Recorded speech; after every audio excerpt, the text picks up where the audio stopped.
So how do you feel about reaching 250,000 subscribers, James? 250,000 subscribers. Well, it's not just me, is it? I mean, it's the other.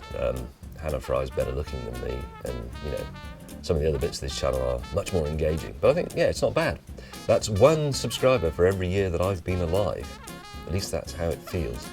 I'm now 50 years old, so if I can just do some mental arithmetic, of which I'm very poor, that's 0.002% of 250,000 years, isn't it? Let's say it is. Insert another naught or take one out if I'm wrong. But that means I'm so old that I actually, my lifespan is a significant measurable number in the entire evolution of the modern human species. I've made a significant contribution to it and its evolution. You can see that this is a face from an earlier type of modern human. It is a modern human, obviously, but it's not a very up-to-date human. It's a sort of, it's 1970s man. I've got a tool in it actually lives in the kitchen drawer rather than the toolbox, and it's known as the most useful tool the world has ever seen.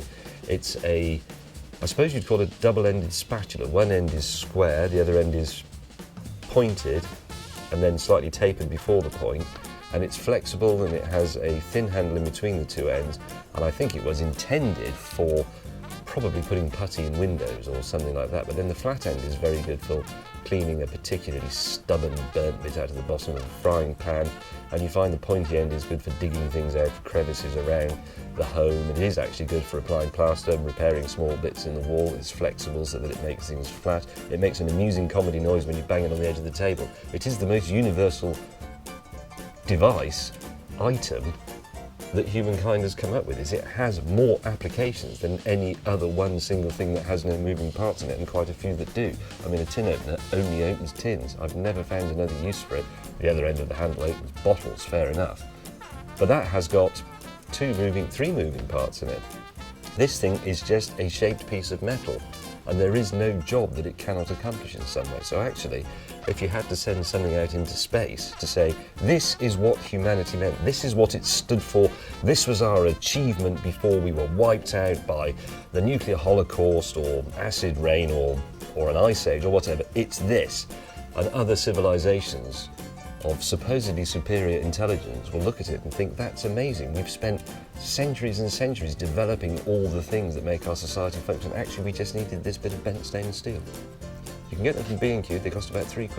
What's your earliest memory? Well, it's not from 250,000 years ago.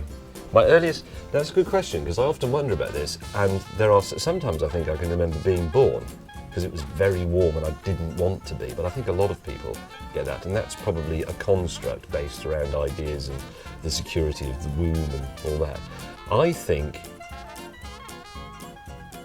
one of my very earliest memories is actually of a dog we had when I was a very, very small boy, so less than 2 years old. We had big, very soppy Labrador, and I sometimes used to crawl in its basket and sleep with it. My mother used to hate that and used to drag me out, and I can remember being dragged out of the dog's basket.